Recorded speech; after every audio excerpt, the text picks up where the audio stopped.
Yo, yo, yo. We're finally here on this freaking today's podcast. We've been through some technical difficulties in hell. I'm, I'm having to go for my phone right now, and I don't know what's wrong with my microphone, my StreamYard. I don't know what's wrong with my laptop. I don't know what the hell's going on, but we had to figure out another way. So I'm live from my cell phone right now, so I'm just gonna hold this B and like we'll just get through it. But geez, We're we've been both we're both live from our cell phones. So. we've been battling some technical difficulties here just to get this thing going. So uh I guess if you're listening, bear with us and we'll figure it out. You get to look at our ugly mugs and Hey, talk a little if you're listening, thanks. Like, yeah. subscribe, share. Turn Yeah, on, talk turn on your post notifications. yeah, we're gonna talk a little college football, obviously. That's what we're here to do, so we made it, so we'll get through it. Hopefully our cell phone battery lives are good since it's not from the plugged in laptop, but it is what it is, I guess. So we had a big week last week. Obviously, some really good ball games. Obviously, the headliner was last week was that big number, uh, almost a top five. Well, it was a top five matchup between Georgia and Bama. Hell of a ball game. All of us enjoyed it. Heck of a game. Like I say, we'll dive into that. We learned a lot from both of those teams.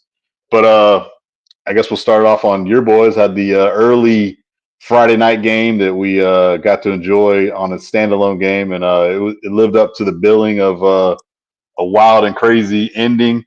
I thought the Canes came out kind of the first time they came out a little lackluster. Cam, had some turnovers, didn't play that great. But what you got to do is if you're a good team, you scrap Find a way. away, find a way to win the ball game. Even as poor as you play, somehow find a way to win the game. And they did that. And credit to Virginia Tech. We also said that they were one of those faux ACC favorite, the darlings. Like they could be like one of those surprise teams. Dark And, horse. they kind of got, shell shocked, obviously, week one when they lost to Vandy. But I thought definitely Drones came and played his best game. And when you have a guy play, their best game, and then you kind of don't play your best game, that's what leads to upsets or closer ball games than you'd want to be in. So credit to Virginia Tech. They came out and played hard. And like I say, again, kudos to Miami. They found a way to just get out of there with a dub. And that's all that really matters. Yeah, I mean the Cousins matchup between Drones and Cam Ward. So personally, both of those guys had something going into that game they wanted to prove, and yeah, the game started off bad. First Miami drive, Cam fumbles the ball. Vatek's able to score right away on a blown coverage by the safety in the corner. VTech the whole night just drew up some good plays. Cam just turned the ball over, But like you said, they found a way to win. That's all that matters. Just can't keep turning the ball over like that. I heard a crazy stat when Miami throws the ball, turns the ball over 3+ times in the last 20 games before Friday night. They were 1-19 when they turn the ball over 3+ times. But when you have a guy like Cam Ward to erase a lot of those issues and those mistakes, you gotta love it. But for me, two of the biggest plays of the game, outside of obviously the Restrepo catch and the big Cam play where he shovels it to Riley Williams, was when Cam threw the pick to the former Cane, Caleb Spencer, on the 5-yard line on the on the left hash on the broadcast. And you had Arroyo on the 5-yard line on the right hash by the sideline, ran him down, took a great angle and ran him down and made the tackle to where he didn't score on a pick six. Yeah. And then you had the fake field goal where you see Mish Powell calling everybody out, saying safe, safe, safe. And then Malik Bryant made a hell of a tackle on the fake field goal. And I just feel like if you're VTech, just go up 13, man. I get going up 17 is great, but those 3 points is the difference in the game. You hate to say the difference in the game at the end of the game, but you take those 3 right there, and the last drive of the game, you're possibly looking at tying the game or winning the game. And then, like you say, the last drive of the game for Miami, I mean, you had the Restrepo catch, you had the ball dribbling back to Cam where he was able to get it to Damian Martinez to pick up something, and then the hell of a play to not get sacked and give it to Riley to get down the field. And, Yeah, So, that was definitely a crazy play because he was yeah. dead to rights and just Hmm. shoveled double pass like chest pass like in basketball, got it out to him and he picked up a big huge gain to set him up to score. And then obviously we didn't even get into the very final play of the game. The Virginia Tech was able to get down the field on a couple of plays to set them up for a Hail Mary. They call it a touchdown on the field. They go through the booth review. Seeing it on the field live, I'm like, I don't know how the heck they can see what they saw field level to be like, yeah, that was a touchdown. Right. Just a melee of bodies, and then there was really nothing there to review to where you can really tell. So the way they kept saying on the broadcast was, even I think it was Matt Austin, the ESPN guy who does all the reviews in the booth, was saying technically once they're supposed to call it on the field and there's nothing to overturn it, then that's what they call. But they Right. technically said they saw, the Miami player touch the ball, he was out of bounds, all that stuff. So it was just is fortunate enough to basically where you didn't get screwed on that play. Yeah. And that's the funny thing. You've been hearing people all weekend since that game saying Miami, oh, the ACC's looking out for Miami. The refs are looking out for Miami. And I'm just scratching my head like I've never heard that one ever in my life, that the ACC refs are looking out for Miami. I mean, there's 3 instances last season where the Georgia Tech game, he was down on the fumble, whatever. The safety at Florida State, the safety at Clemson. And just through the years, the refs have never been on Miami's side, like you say. And then the other dumb thing I've been hearing is everyone agreed that it wasn't a catch. But since they call it on the field, a touchdown should stay a touchdown. I'm like, the last time I checked, if it's not a catch, it's not a catch. Yeah.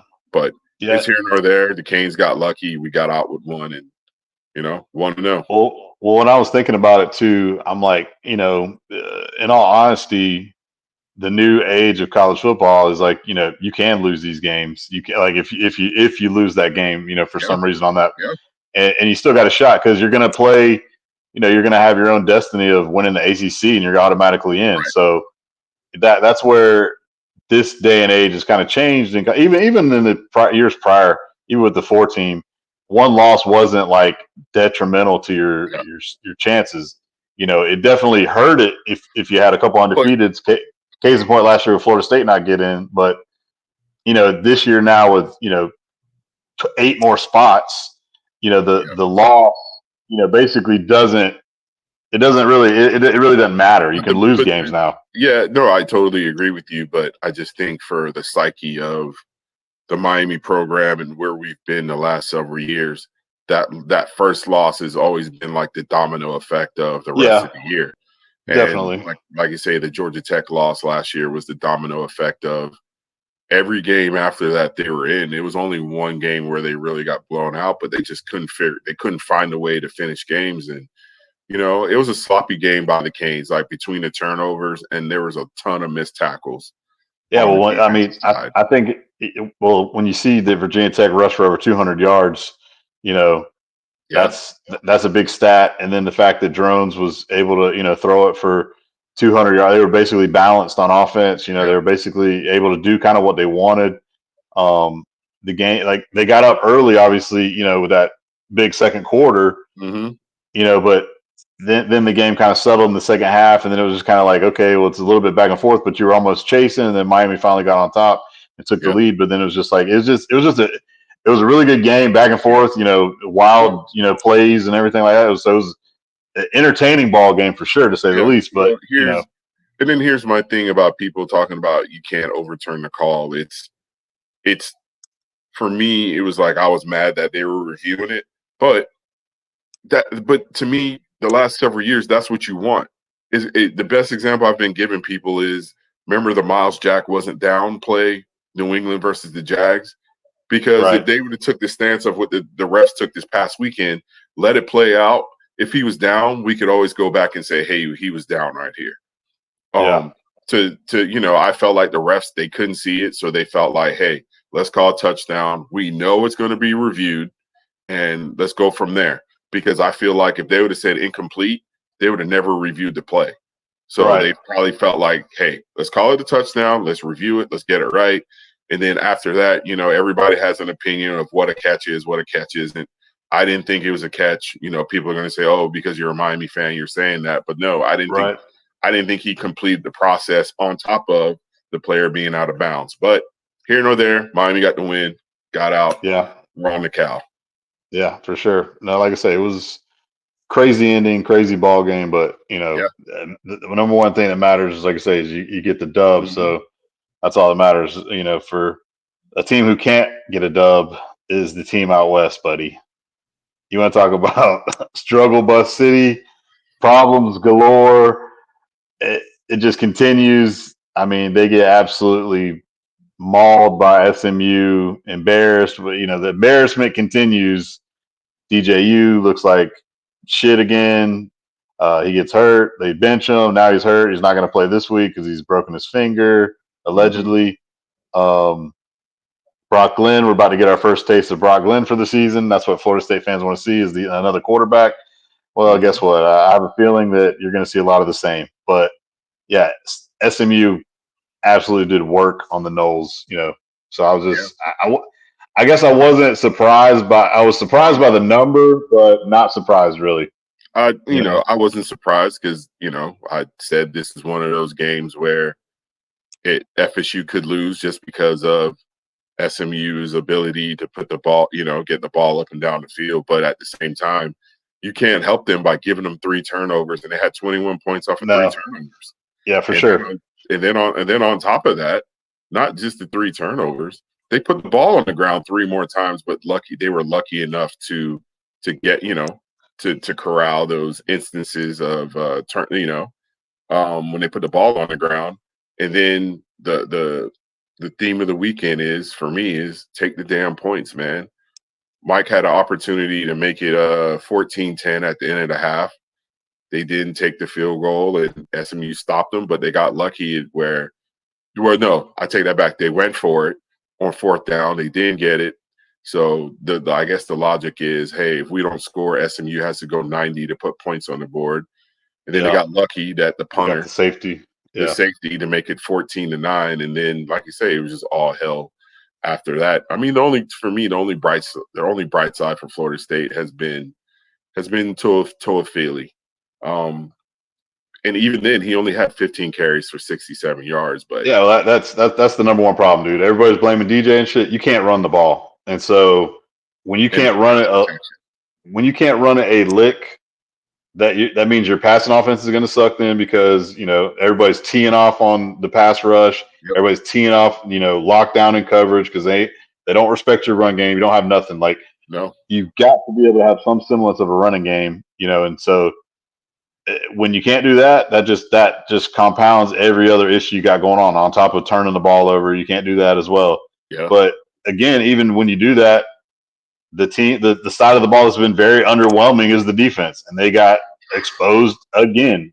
Either 204 yards rushing, dude. 200 yards rushing. Bashard Smith, the former Kane, went off on him. Kevin Jennings threw it for 254. 3 touchdowns, no interceptions. That's not even their starting quarterback, dude. Like I mean, he Preston is Stone. now. He Yeah, is the starter now. yeah. And Preston Stone looked like he was the guy, and now this guy's coming in, Yeah, and he's lighting it up. They made the change. Like I say, not being able to stop the run, not being able to get pressure on the quarterback. no, It's just everything is going wrong for Florida State. And guess what? It doesn't get any easier this week, because I think Dabo's gonna want to come in there and put a number on them boys, just like everybody else is. It's kind of like take your shot at Florida State this year, because they're down, so let's kick them. yeah. And And I just people are doing it, and then they're losing recruits.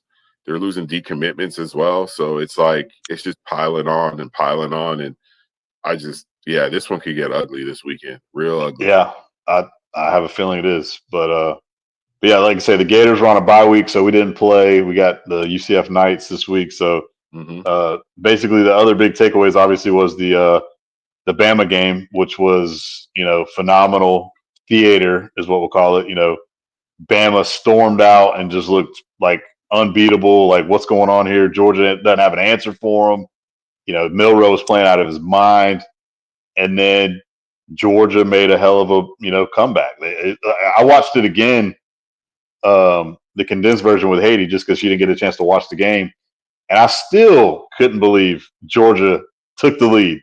When you looked at the score and the time when they were down, 2 scores still, for them to basically score those 3 touchdowns, like pretty much in the fourth quarter, to take the lead was phenomenal. Beck had some big plays. He started getting into a groove. And then, for Milroe to hit Ryan Williams on that deep ball, 1 play, 2 plays later, for Bama to take the lead back was just it was unreal. And then for even Georgia to get it back with 2 minutes for them to even have a shot with throwing one in the end zone. So it was just a great ball game. I think we learned a lot from both teams. Bama definitely has put everybody on notice that they might have been kind of sleepwalking and playing a little dead early in the year with just running some vanilla stuff because they threw a whole bunch of new stuff at Kirby. And definitely they made some adjustments. But like what I've been hearing a lot of people saying is this might be Kirby's best, coaching job to get him back in the game. And, he's going to use this as motivation now to be like, you guys aren't that good.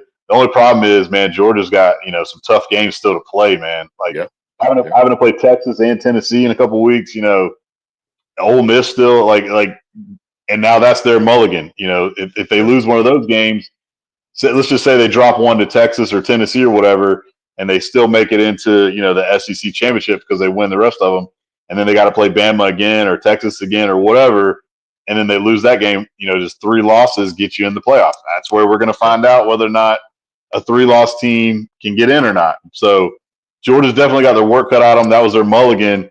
But the schedule they got coming up obviously is going to be a little brutal. But we're going to find out, again, there's going to be some carnage because everybody's got to play each other. So we're going to find out, who's good. Like I say, Bama still got to play Tennessee. Bama still got some games. So definitely looking forward to like that. That right there was like college football 101. Like screw watching your favorite team play. Just watch this game because these guys are on a whole nother level playing some ball, man. Yeah, I felt like, going into the game, we all had questions about the Georgia offense and would they figure it out and whatnot. And then to start the game off, and you just saw Bama was just like Roll Tide Willie said, blitz, Bama, blitz. That's all they were doing. And they were getting to Carson and they were roughing him up, and the offensive line for Georgia couldn't figure it out. They had some drops. The defense couldn't figure it out. The next thing you know, it's 28-0. And then, I think what helped them out on offense is they settled in and got that touchdown before the half. And then the second half, it was just I think in a loss, this may have helped Georgia in a sense of you saw what the offense could be in the second half. You see what they've been missing, the big play ability, getting ETN, be able to run, the offensive line blocking better, the defense playing, more with their fits, with their run fits and pass fits and whatnot. And I, like I said, I think the Alabama offensive line just did a hell of a job against a good Georgia defense. Did you see the clip of Caden Proctor blocking 2 people coming off the edge? I did see that. He basically took 2. Yeah, he took 2 guys, one with one hand, one with the other hand, and that was just the kind of night it was going for Bama. And the 17-year-old Ryan Williams, I mean, been talking about this guy every week so far, and he's balling. I mean, even Jeremy Bernard, he had a big game, and Jam Miller had a big game. The Bama guys stepped up. And at the end of the game, at Kobe Young, you got to fight for the ball. You just got to fight for it, even if you take pass interference on the offensive side. That was just – 6'4" for nothing. He looked like he lost track of the ball, but you still got to fight for it. Yeah, 6'4" for nothing, dude. Like you gotta get an OPI just to get another possession, get another shot, And that, like I say, that's crazy enough too. Another true freshman on the pick on that play, So it's like Bama's playing the young guys. They look like they got some guys. Yeah, I thought Beck throwing 3 interceptions. Obviously, the one early in the game that led to the onslaught, and then the one right there before the half too. Like I say, it was hard and unbelievable. It was hard and unbelievable to think, like, again, how they got back into it. But he threw it for 439. And then Sponge, the biggest thing on the road, how many teams would fight their way back? Yeah, most teams are folding. Most teams are folding, and that score is like 56-10 or something. Hey, let's get back to Athens. It's one of those. That's what you're thinking. At like you said, Kirby did a hell of a job to settle the troops down at the half and get it back to a respectable. Yeah, I will say Kalen DeBoer has unlocked a new form of Jalen Milroe. Because he looked like Lamar Jackson, dude. I mean, he was moving at another speed. It was like the I video was just game. about to say, he looked like the video Like game. dude was out of there, and then just it like you think about the last couple of years of him throwing balls, and you're just like, man, you don't know where this thing's going. We know he's got a good deep ball, but like he was like pinpoint. He was slinging that bitch. Like he was on the money. He was throwing like he was hitting curl routes on the money. He was hitting intermediate balls. Yeah. The little then the wheel route that ability he to threw get on the out of second pocket. touchdown. Yeah, no, for sure. Like he was, 374, on the day. And then, like I say, they rushed for almost 200. Like they put up numbers on offense, and it was easy for them. He had 400 yards of offense by himself, almost 500. Exactly. So like the big, yeah, he rushed for 117 yards. 2 touchdowns. So like he had a fantasy stat line for sure. But that's the other thing too. Now on the flip side, what's the concern level for Bama defensively? They let it, back throw for 400 yards, so they got to clean up some stuff on the defensive end and shore up some of those big plays that they gave up. And obviously, that type of game is just what happened in that type of game. So Yeah. I'll be looking forward to watching where the teams go. Like obviously, Georgia gets Auburn this week, which I think is another get right good spot for them. And obviously, Vandy, good luck to you, buddy. But it could be a little bit of a letdown, and Vandy's been kind of surprising. So I still think Bama wins easy, but it's one of those games where at least they don't have to turn around and play like Tennessee or like Arkansas. Or, I think the reason why Vandy's doing decent this year is their quarterback. He's a true dual threat where he could easily have 150 passing and 100 running. So I mean, like you say, you can't have a letdown. You would expect Bama to kind of let down a little bit after the game because they are playing Vandy. And Georgia, hopefully they're like, you know what, our offense is we figured something out with our offense. Let's get it going. It's gonna be. I mean, that's just around the country at this point. That was one of the points I wanted to bring up. Is just around the country. You look at, you better figure out a way to win. Because going into last week's game, we were figuring what number was Ole Miss going to throw up, and they only threw up 17. Yeah, they got beat. You know what I'm saying? We were wondering the whole deal of we saw Kentucky, battle it out with Georgia in that ugly, knockdown, dragged out, brawl, and Georgia got out with a win. So you knew Kentucky's defense was playing well. So Ole Miss, kind of questioned like where they were because they really hadn't played anybody. So exactly, you're like, how good is this Ole Miss team? And definitely was majorly underwhelmed with.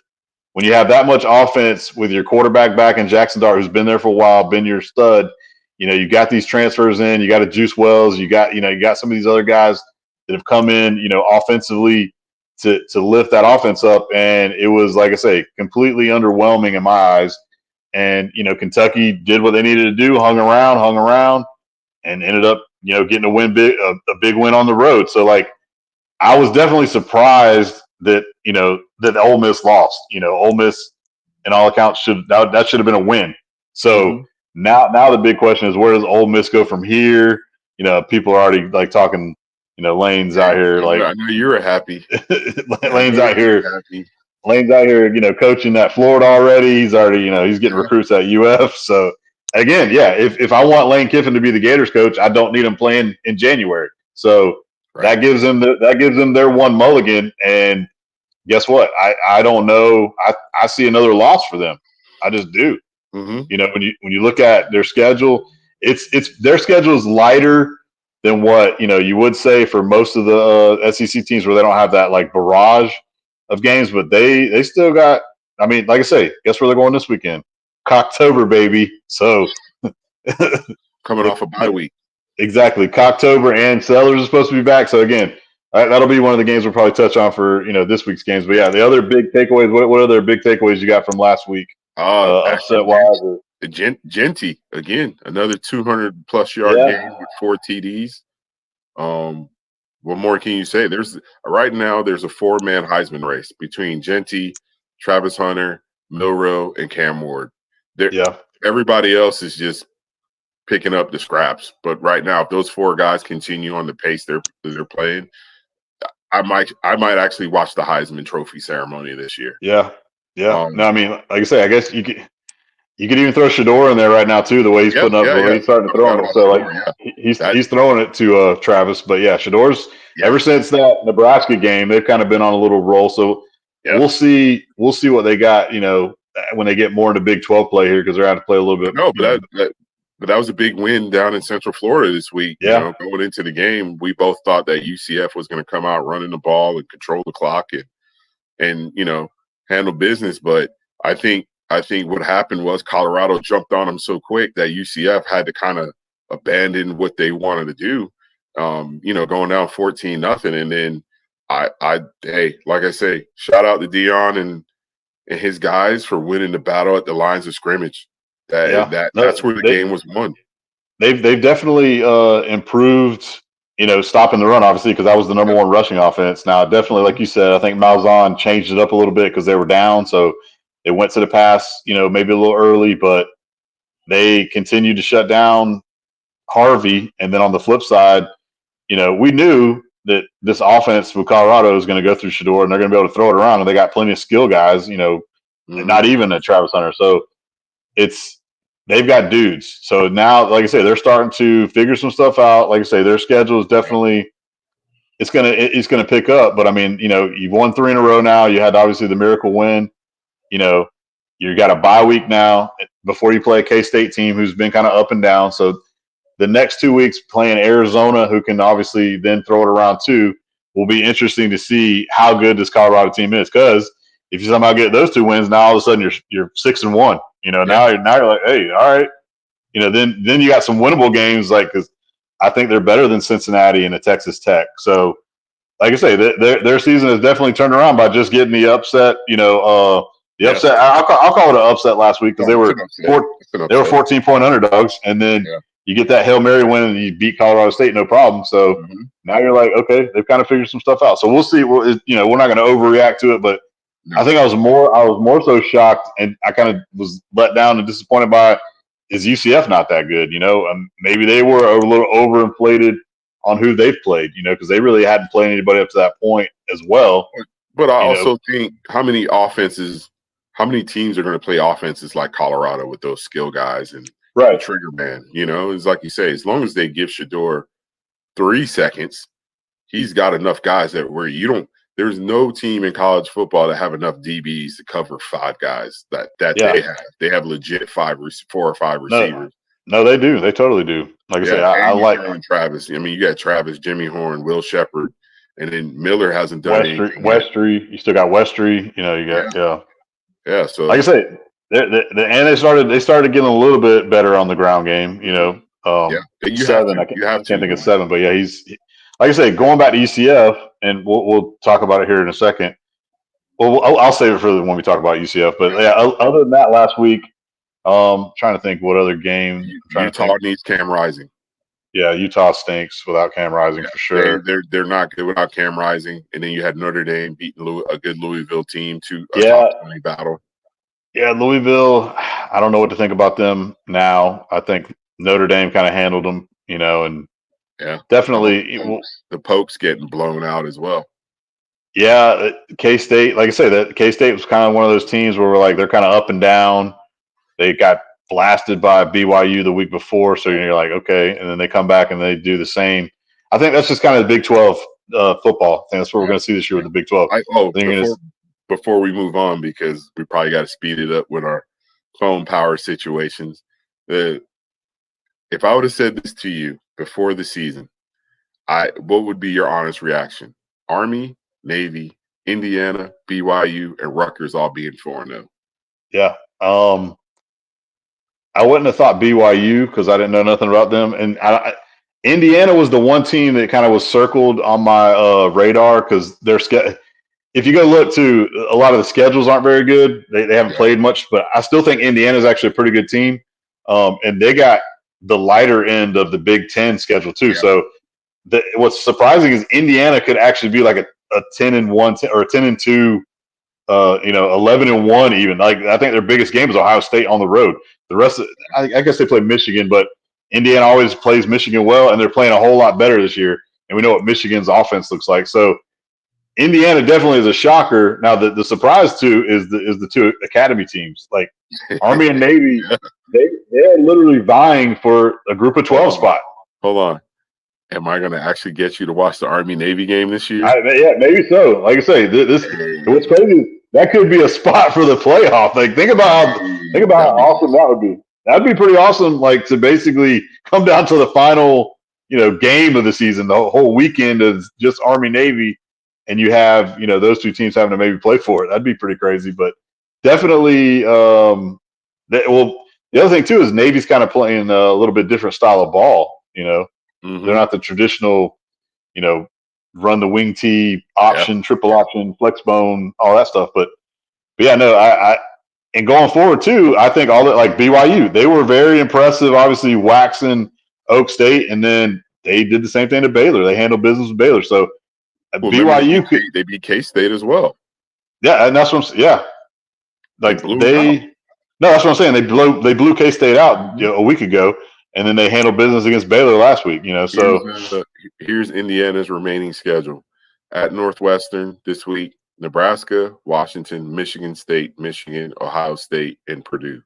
Yeah, see, so I think the tough games for them obviously is Nebraska will be a tough game, and then Michigan and Ohio State. But again, if they get that coach, that's the James Madison coach, and he brought all their transfers over. So a lot of those guys, whatever his name is, a lot of those guys have played together. So what's funny is I knew Indiana was good when my buddy at work was like, yeah, this is when the NCAA first came out. He's like, yeah, I got the college football playoff was crazy this year or whatever. He was like, Indiana was in the national championship game. I was like, what? I was like, what? He was like, that made me prompt to go look at their schedule. I was like, these guys, did they win the Big Ten or they just get a at-large bid? I don't know, but they got in the playoff, and Indiana they didn't win, but they were in the national title in the simulated NCAA. So, it'll be interesting to see, what they could do going forward. But I do like all those teams. Yeah. But all right, well, let's just go ahead and hop into this week, and we'll wrap. We'll wrap quick here. I think Florida State gets absolutely the other thing. Yeah. The other thing is next week we probably need to start doing our top 12 and because the group of 5 is who's going to be coming out of group of 5. You got Liberty, JMU, and UNLV looking good. UNLV is on one of the games to watch this week for me. Syracuse. Yep, definitely. But before we get into that, let's talk about the big 3, the 3 teams that matter. Yeah, the Noles absolutely obliterated. They're going to get their ass kicked again this week. I think the line would have been bigger than what it was, honestly. Yeah. When Joe, I got to tell him, the 2 locks I already have this week are you guys and Clemson. I think you guys are going to handle you guys are going to win the game out there because I just don't think Cal can score. But we'll talk about that in a second. But I feel like this isn't even going to be a game. That's how, I think Clemson is going to do whatever they want offensively. Klubnik has been on a whole nother level ever since the Georgia game. That Georgia defense beat the hell out of Clemson that week.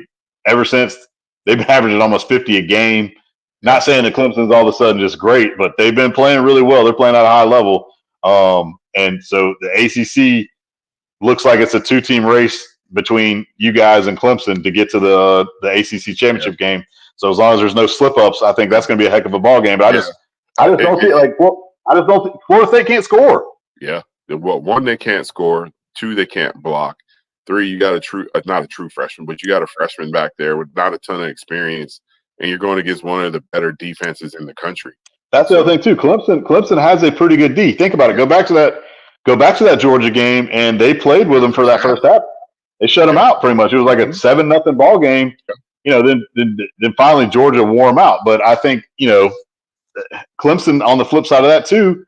They've been scoring 50 points, but they've been also, shutting out App State and, the teams they've been playing the last couple of weeks. So, again, if Florida State's going to score 14, which they did against Cal and what they did last week against SMU, they ain't winning. Clemson's scoring 40. So, y'all are losing 42 to even if it's 28 to 14, I just don't think they could – I don't think they could muster up enough points to Not at all. Unless Clemson has a game like they played against Duke last year to open the season where they're in the red zone 5 times and 3 of the 5 times they turn the ball over, Florida State will have to they'll need, and then when they do, if they do turn it over, they need a short field. They need a short field to be able to score. I mean, because field goals, we know they got a hell of a field goal kicker. Three is just going to slow the beating down. But yeah, I think Clemson's going to cover this week. Yeah, Clemson wins, I think, big. I think it's no problem. You know, like I say, just like I think you guys, this could be a potential letdown spot. You had the tough win, the crazy miraculous non-Hail Mary touchdown by Virginia Tech. You're going out west, you're going on the road, game day's there, whatever, all that. But I don't think Cal can score either. I think Cal's got offensive problems.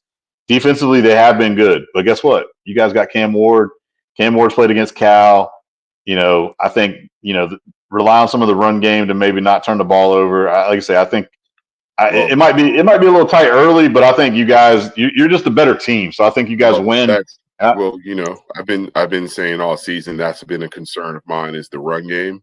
So I'm going to expect a lot of heavy tight end sets. When we're trying to run the old man, Cam McCormick being on the field a little bit more, and maybe Riley Williams being at least the extension of the offensive line. Maybe that 6th guy on the field to try to run the ball. I mean, Cal leads the nation in picks.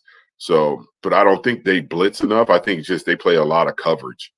And Cam's been good, but like you say, this might be a good game to get the running game going. And as long as Cam doesn't turn the ball over 3+ times, I think it wouldn't even be close. But I think that's the thing. I think 2 touchdowns. Yeah, I think even if Cam had another game where he turned over 3 times, you guys are still the way better team, and you win the game regardless. It goes from being a closer game, turning the ball over, than like you say, waxing them. But I just feel like Cal, watching them, I just don't think their offense, even going back to the Auburn game, and obviously against Florida State, they don't have an offense. Yeah, I mean, and then this past week could have been a eye-opening game for the Canes. They're like, whoa, yeah, we've been beating the hell out of everyone, but let's not sleepwalk. Type game. Yeah, it could be a reality game. Whereas we could have blown out Virginia Tech going to Cal, thinking our shit didn't stink, and then go out there and losing. But like you said, they got the win last week. This week, it might be an eye-opener. Only thing that worries me is we had some injuries on the D-line with Barrow and Alston and Barron. So not sure what the status is. Mario never says what the status is for injuries until you see guys are not dressed out. Bain's supposed to be back this week. I think Jalen Rivers is supposed to be back this week. Well, officially, Bain is back. They already made the announcement that Ruben Bain is back. Jalen Rivers, they say he is, but we'll see. Hopefully, we just need to get the W, even if we win by 3. No, that's what I'm saying. Just going into the bye week and getting healed up. Yeah, no, I totally agree. And like I said, that's why I think you guys are going to handle business as usual. All right, dog. What are the Gators going to do? The Gators going to get a dub? We're going to get an L? What do you think? This one's been weird. You go ahead. Now I want you to start it off. This one, after watching that game against the Colorado UCF game, it posed some glaring situations, I think. But at the same time, the Gators' offense is not even half of what Colorado's offense is. I think this is one of those weeks where, looking back 2 weeks ago, I didn't think the Gators could win. I think you guys could win this game, but it all just depends on it. As long as you don't turn the ball over and they load up the box and try to stop the UCF run game. Playing at home helps. I think the Gators will win by 1. Damn, 1 point. Don't even give them a field goal game. They're going to win by 1, baby. They get late field goal. This is going to be a close one, I think. No, I agree. I think obviously having a bye week, to try to figure some stuff out defensively, because they've been horrid defensively, and it's been majorly disappointing to the fact of, like, not that I expect we were going to be some dominating defense, but you had a lot of young guys that were back. You got some guys in the portal. You thought you had a little bit of something here and there, and the defense has been just putrid, and it's been non-attacking, non-aggressive. It's just like they bring in Ron Roberts to allegedly babysit Austin Armstrong. Austin Armstrong was aggressive and all that stuff. I think I'd rather have him call the damn defense, because obviously this guy who came in ain't done shit to fix it. It's still one of the worst defenses in the country. So it's like, let's let your nuts hang and go get to the quarterback, attack the run game. So just defensively, I hope they made some changes in the bye week to where if like you always say, let the guys who really want to play. Why not? Scheme up something where you got to stop the run. So that's going to be the major question mark for me. I feel like offensively, the problem hasn't been offense. Obviously, the first 4 games of the year, Miami was on hell on wheels week 1. Didn't work out. Graham Mertz played a terrible game. He was concussed, and then you didn't get to see him. Then you see DJ. DJ lights it up against the Samford team, who's obviously terrible. So then the only game you have is, the week before when they played Mississippi State. And I thought both Mertz had his best game, obviously, and I thought DJ played well when he played in his spots. They had the 2 incompletions. They found the run game a little bit. So I think let's run the ball. Let's run the ball on UCF. The last thing you guys need is UCF to be like Texas A&M, just beating you guys up at the line of scrimmage, which I don't think the UCF offensive line is as good as Texas A&M's offensive line. But if we have a situation like that, then it could be that's why that total being 61 is surprising to me. I take the under. I don't really see a lot of points being scored in this game. Yeah, I don't know. I mean, in the 40s, mid 40s, maybe. Well, I think what they're looking at is they looked at UCF, basically get run up by TCU, and they had to make a 21-point comeback to win that game. And then they saw Colorado, exploit them defensively too. So now they're questioning. They already know how bad the Gators are. So I don't think TCU's defense is very good. And Florida, for all accounts purposes, they looked better, obviously, against a lowly Mississippi State team. But hopefully the ground game. Mertz looked good, so you keep the ball. 2 incompletions against Mississippi State. They found some, Ball and Trayon and Montrell. So I feel like offensively we're going to be fine. I think we're going to be able to score on UCF. It's just, can we stop them, or is this going to be a 45-42 game, or is it going to be a 31-30 game? I have no idea, but I like what I saw, I like more so what I saw from UCF, not being impressed by them, to where I thought they're the number 2 rushing team in the country because they played Sam Houston State and whoever the hell they played, and then they were able to, run the ball well in that comeback win against TCU, 2 weeks ago. But again, Florida's defense is terrible. So would it surprise me that UCF rushes for 400 yards? No, not at all. Did they get anything fixed? We're going to find out, because guess what? Billy Napier is still a dead man walking. This is your last chance to get a win other than maybe Florida State. Yeah. So get the freaking win. You're at home. You better not lose again. This is going back to, our week 0 podcast.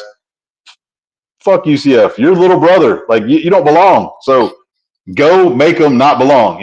Go make the 2017 national champs, the 2017 national champs, mythical national champs, go smack them around and get the win. I hate the fact that we're even talking about this is so beyond what Gator fans should be. We don't talk about playing UCF. We talk about playing Tennessee and Georgia. So just the fact that those 2 are coming. No, I know.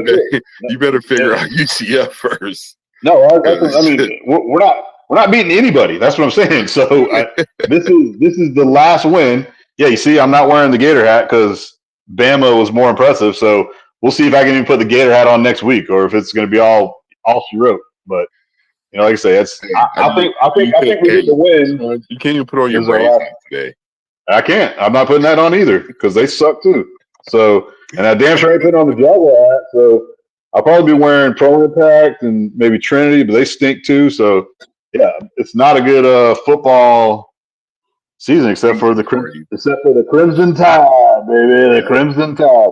But I think the Gators win, so we'll see. But like I say, we're definitely not going to blow them out or anything. But I think they find a way to win the ball game somehow, some way, in a tight one too. Yeah. But what else you got? Who you got? Who's your lovely matchups for week 6 that you got your eye on? I know the top, the 2 top 10 SEC matchups are going to be. Well, Friday night is going to be a decent matchup to see if UNLV is serious about being that group of 5 team to get in. And we didn't touch on that whole situation. Maybe we'll touch on it next week when we have better more stability with our Yeah, yeah. devices and everything with the whole Matt Sluka thing. But yeah, I really don't really care about the game, but at the same time, I'm interested to see Syracuse versus UNLV. Somehow Yeah. UNLV is favored by 7. Like I said, that's just more of the whole situation going on at UNLV, and are they going to be vying for that group of 5 spot? Yeah. Yeah. If I had to pick, I don't know. I really would pick Syracuse to win the game, but I think I I don't would know. too, but like I say, UNLV is playing good. The new quarterback looked good, obviously, this past week. But again, uh, you can't put your finger on. You got to. It's almost like you got to see a little more. Yeah. Syracuse, I thought Kyle McCord's played pretty well. They obviously they lost that game a couple weeks ago to Stanford. Mm-hmm. But I still think that Syracuse is pretty good. But yeah, that's definitely a game to keep your eye on for sure. Obviously the Cocktober game with South Carolina Ole Miss is going to be a big one that I want to see. You know, if South Carolina is able to win this game, it's good night Irene for Ole Miss this year. They're done for the playoff. So then it comes down to, would Lane leave Ole Miss for Florida? All that whole deal is going to ramp up big time. Um, I, what's weird is watching Ole Miss last week and watching South Carolina in their games. Like South Carolina, for all intents and purposes, should have beat LSU, Yes. and and then Yes. they've looked good this year. So again, I'm on a South Carolina lean here. South Carolina has dudes. They Yeah, got guys, man. definitely give me the 9 points for sure. But I think they could win outright. This might be a money line special here. I don't know, but I think Ole Miss just left a lot to be desired. I think offensively last week, it was very blah. So I think South Carolina's D is pretty damn good. I mean, again, they beat the hell out of the team that's given 2 people problems. The team that beat you, Kentucky, and then Georgia with Kentucky, and South Carolina absolutely murdered Kentucky. Yeah. So I think it's on. I It's mean, sellers. every It's game is sellers different. healthy. I mean, he's playing, but yeah, he's had 3 weeks off now. So how good is the ankle feeling is going to be the big question. But yeah, I think they're explosive offensively with Sellers in there.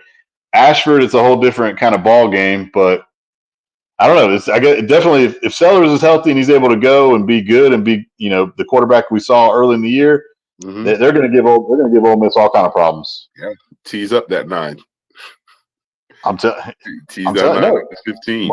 Money line that thing, baby. Money line that thing. Yeah, I mean, obviously the other big game in SEC would be Mizzou and TAMU. 2 games. I mean, 2 teams. We still don't know. I know nothing about Missouri. Missouri has been so schizo this year. I would not be surprised if Texas. If I had to pick, I'm picking Texas A&M to win that game. Me too. Like they've been more impressive with Marcel Reed. Like Missouri hadn't played anybody, and then the one game they should have lost to Vandy. Vandy should have another win. I just think they can't run the ball like they did last year without Schrader. Yeah, no, that's what I'm saying. Cody's gone. I haven't watched a lot of Missouri, but they just don't look. They don't look explosive like they were last year. Luther Burden, he's a good player, but I think Texas A&M is obviously they've had a pretty tough schedule. They found something in the injury of the Wegman. No, for sure. And like I say, they had a big game last week beating Arkansas because I think Arkansas is a scrappy team. Mm-hmm. They got Arkansas that win. South Carolina to me are on like that same level of if you sleep on them, they could come in and run one up on you because the offense. For sure. And like I say, being at home. It's the only thing is it's not, it's a noon game, whatever. It's all good. But I feel like, I don't know. I like Texas A&M in that one too. Yeah. Yeah. What else do I have? I have Tennessee going to Arky. Like you say, Tennessee just Arky. The reason why we're talking about it is Arkansas has just been a scrappy team this year. We know they could move the ball and they make some boneheaded decisions during the game. They do some dumb stuff during games. But yeah, I like the over in this game, and I think Tennessee is going to win. That defense, man. Everybody's talking about Nico and that offense, but I think the Tennessee defense has just been playing great this year so far. Yeah, no, I'd agree. And is there any chance of an upset here, or just Tennessee's just too good right now? I mean, like I say, we just don't know what Arkansas we're going to get. I mean, you go back to the Oklahoma State game. If you don't turn the ball over, what, 4 times, they win that game and they win it easy. I Yeah, think as long as they don't turn the ball over, they may have an opportunity. But it just seems like Pittman and his boys just know how to just shoot themselves in the foot. Even this past week against A&M, they couldn't seal the deal.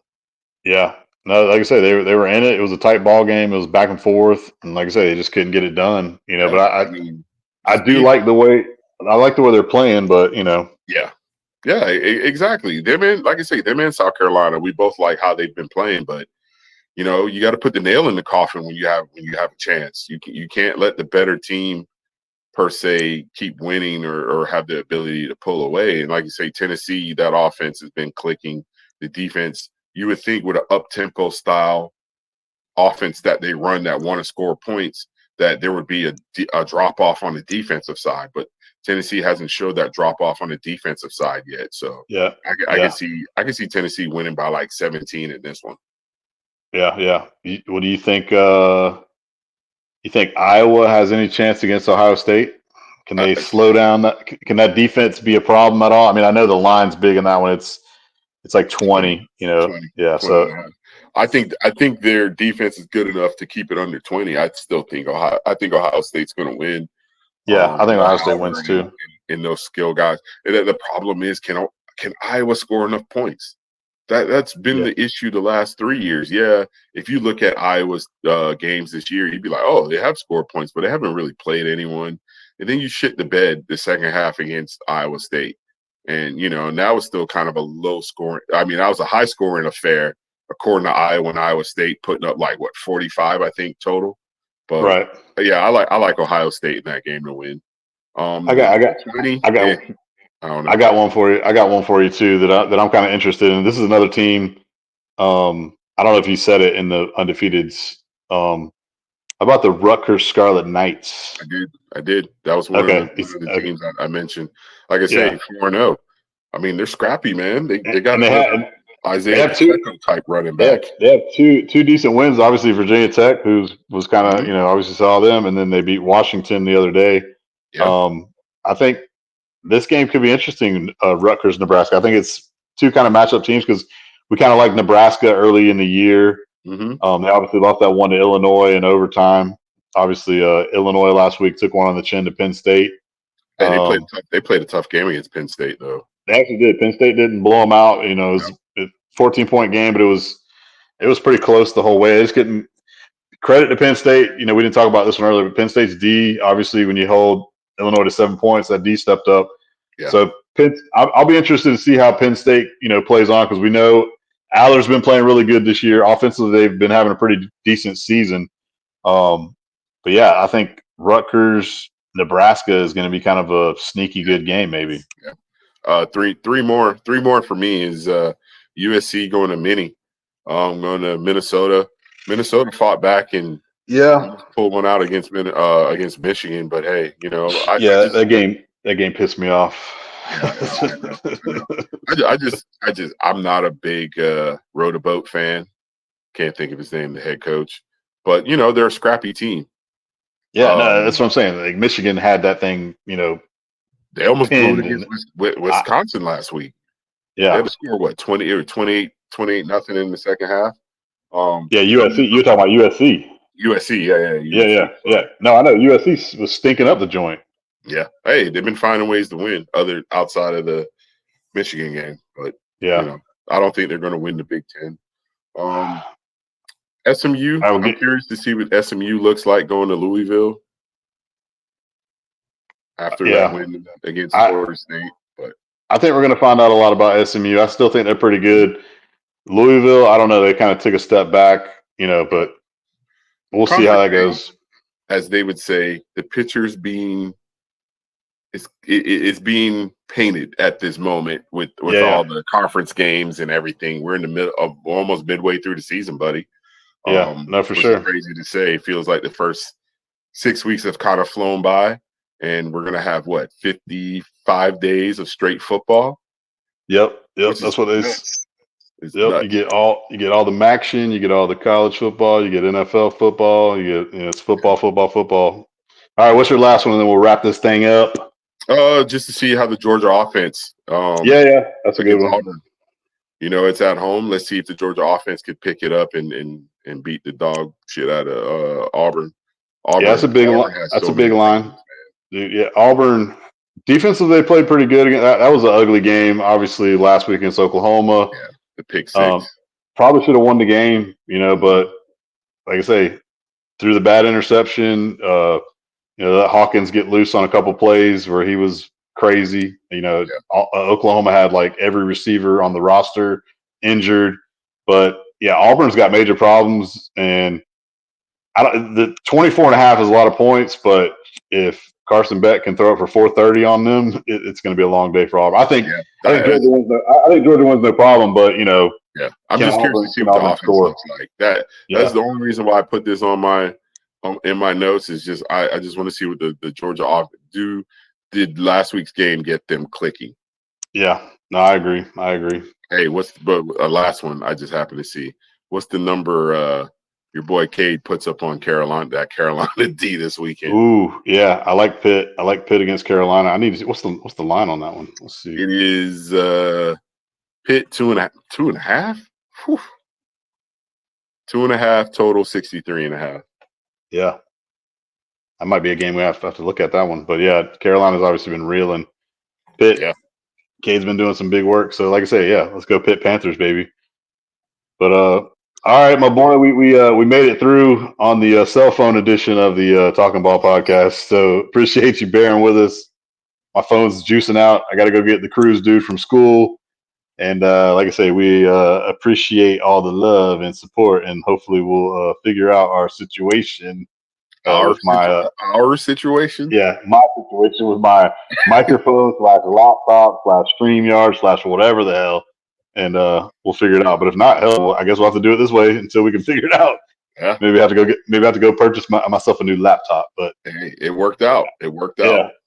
All right, my boy. Appreciate everybody. To another edition of the Talking Ball podcast. We'll be back next week because we got some big games coming up in the next couple of weeks. So enjoy some college football and enjoy some football on for the cell phone edition, baby.